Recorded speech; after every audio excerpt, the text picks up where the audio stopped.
সেই 7 দিনের ভিতরে কোন দিনটা সেটা আমরা জানি। রবি, সোম, মঙ্গল, বুধ, বৃহস্পতি, শুক্র, শনি, এই তো 7 দিন। এই 7 দিনের ভিতরে একদিন তো আমরা মারা যাব। এর বাইরে আর কোনো দিন আছে? এই 7 দিনের ভিতরে আমরা একদিন মারা যাব। কিন্তু আমাদের প্রবলেমটা হচ্ছে যে আমরা জানি না যে এই 7 দিনের মধ্যে কোন দিনটা। কিন্তু পরীক্ষিত মহারাজ জানতে যে 7 দিন পরে উনি মারা যাবেন। ওনার অভিশাপ ছিল 7 দিন পরে কর্কট সাপের দংশনে উনি দেহ ত্যাগ করবেন।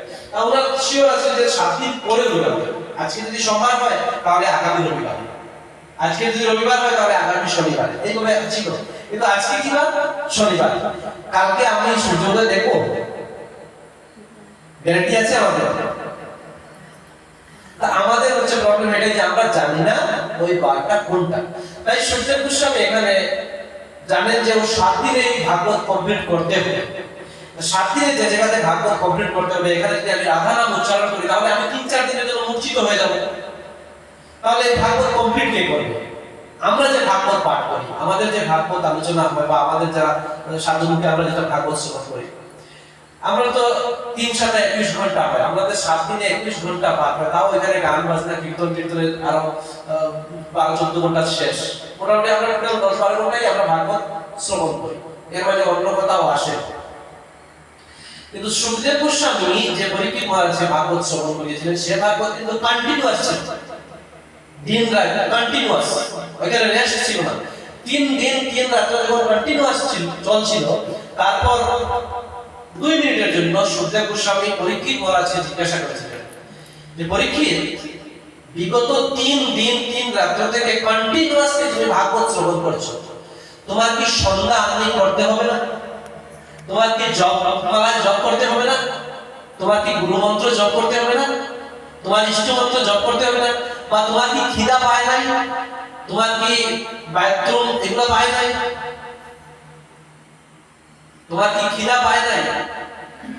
তো পরীক্ষিত মহারাজ একটাই কথা বলেছিলেন যে আপনি যে অমৃত আমাকে পান করাচ্ছেন, যে অমৃত আমি পাচ্ছি, তার থেকে বড় অমৃত আর এই জগতে কিছু নাই। আপনি কন্টিনিউয়াস করতে থাকেন, আমার সব ওটা দিয়ে হয়ে যাচ্ছে। তাই আমাদের কর্তব্য হয়, আমরা যদি নিশ্চয়ই আমরা সবাই জানি, যেখানে ভাগবত কথা আলোচনা হয়, যেখানে ভাগবত পাঠ হয়, যদি কেউ মাইকে ভাগবত পাঠ করে, যদি কেউ মোবাইলে ভাগবত চালিয়ে শুনে, তো এর সামনে কিন্তু আমাদের আর কথা বলতে নাই, কারণ এখানে ভাগবত চলছে। ভাগবতের সামনে যে কোনো বক্তা হোক, ভাগবতের সামনে আমাদের কিন্তু আর কথা বলতে নাই, কারণ আমরা ভাগবত যদি শ্রবণ করি তাহলে আমাদের জীবনের যে সমস্যা আছে, আমরা প্রত্যেক লোক এই জগতের জগতে কোনো না কোনো ধরনের সমস্যায় আমরা অহরহ ভবমহাদাবাগ্নিতে আমরা জ্বলতে আছি, অহরহ ননস্টপ। কিন্তু আমরা যদি ভাগবত শ্রবণ করি তাহলে দেখব যে ভাগবত থেকে আমাদের যে প্রশ্নগুলো কোনো না কোনো এঙ্গেলে আমাদের উত্তর বেরিয়ে আসছে। আমি হয়তো প্রশ্ন করছি না, কিন্তু ভাগবত যদি আমি মন দিয়ে শ্রবণ করি তাহলে দেখব যে ভাগবত থেকে কোনো না কোনো এঙ্গেলে আমার যে প্রশ্ন, আমাদের সবাই তো প্রশ্ন আছে, হয়তো আমরা জিজ্ঞাসা করার জায়গা পাই না বা সেরকম স্থান পাই না, তাকে জিজ্ঞাসা করবো। উনাকে আমার কথা বলে কি লাভ? উনাকে বলবো, উনি আর দর্শককে বলবেন দরকার নাই। এই ধরনের আমাদের ভিতরে অনেক ধরনের দুঃখ ছাড়া তো আমরা কেউ নেই। প্রত্যেকের ভিতরে কোনো না কোনো प्रॉब्लम আছে। दुनिया में कितना गम है, मेरा गम कितना कम है, लोगों का गम देखा तो मैं अपना गम भूल गया। तो এই পৃথিবীতে প্রত্যেকটা লোক, আমার মনে হয় না কোনো ব্যক্তি বুকে হাত দিয়ে বলবে যে না আমি কোনো প্রবলেম, আমার ভিতরে কোনো প্রবলেম নাই, আমি একদম 100% ওকে আছি। মনে হয় না এরকম কেউ বলতে পারবে, আমার মনে হয় না। আমি তো পারবো না, আমি তো গোলাধর কি।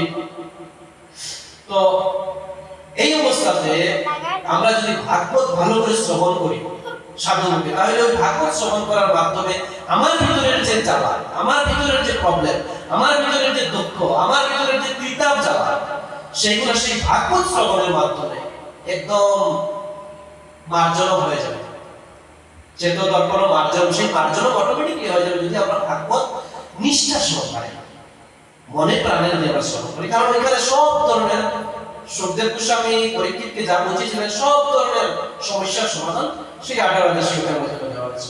তো যাই হোক, আজকে তো সময় তো আমাদের অতি স্বল্প সময়, আর কি বিশেষ বলবো। যাই হোক, আপনারা আজকে দিনে এই যে ভাগবত আবির্ভাব তিথি, আজকে বলা হয় ভাগবত আবির্ভাব তিথি, সেই ভাগবত আবির্ভাব তিথিতে আপনারা সবাই তো নিশ্চয়ই ঘরে ভাগবত আছেন, যারা নেই তাদের কাছে আমি অনুরোধ করব বা নিবেদন আমি করবো যে আপনারা যেভাবে পারেন ঘরে দেখেন, ভাগবত প্রভুজি যেটা বললেন যে ভাগবতের 12টা স্কন্ধ, এই 12টা স্কন্ধ ভগবান যখন এই পৃথিবী থেকে অপ্রকট লীলায় যান, তখন ভগবানকে উদ্ধব মহারাজ জিজ্ঞাসা করেছিলেন যে ভগবান আপনি তো চলে যাবেন, আপনি চলে গেলে এই যে কলিযুগ প্রবেশ করবে, এই কলিযুগ প্রবেশ করলে কলিযুগের সাধুদের অবস্থা কি হবে, সাধুরা কি করে ত্রাণ পাবে, সাধুরা কোথায় গিয়ে রক্ষা পাবে, সাধুদের কি উপায় হবে, আপনি তো চলে যাবেন।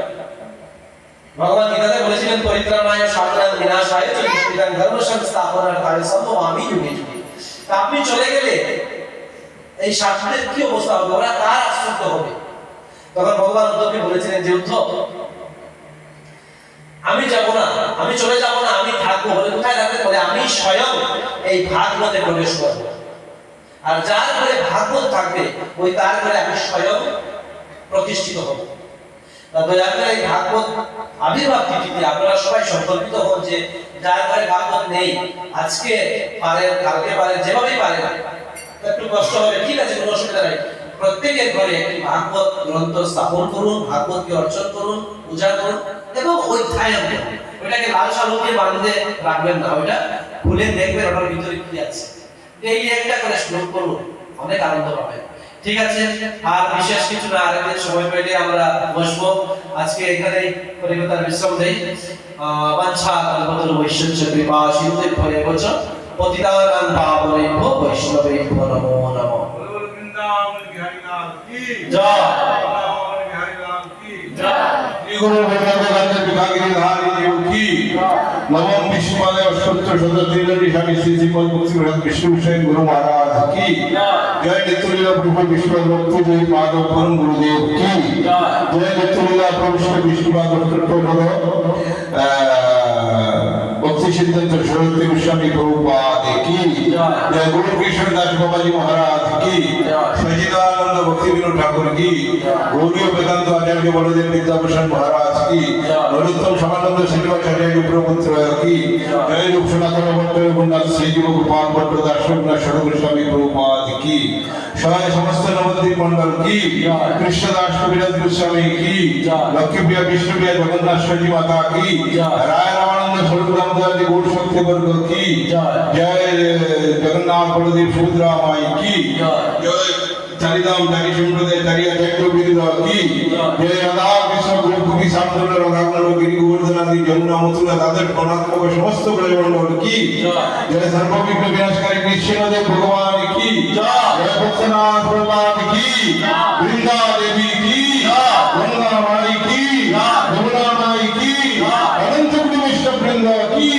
হরিনাম সংকীর্তন কি সংকীর্তনকারী গৌরভক্ত বৃন্দ কি ভাগবত মহাজয়ন্তী কি রামভক্ত মহানুষ্ঠান কি অনুষ্ঠানকারী গৌরভক্ত বৃন্দ কি আজকের আনন্দ কি বিদায় গৌর ব্রহ্মানন্দে হরি হরি শঙ্খ বাজাইও।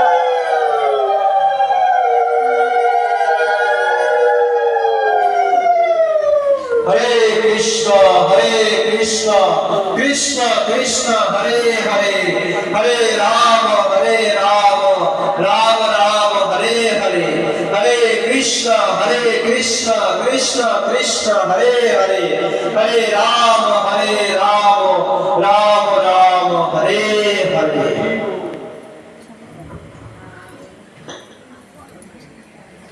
এই যে ভাগবত গ্রন্থটা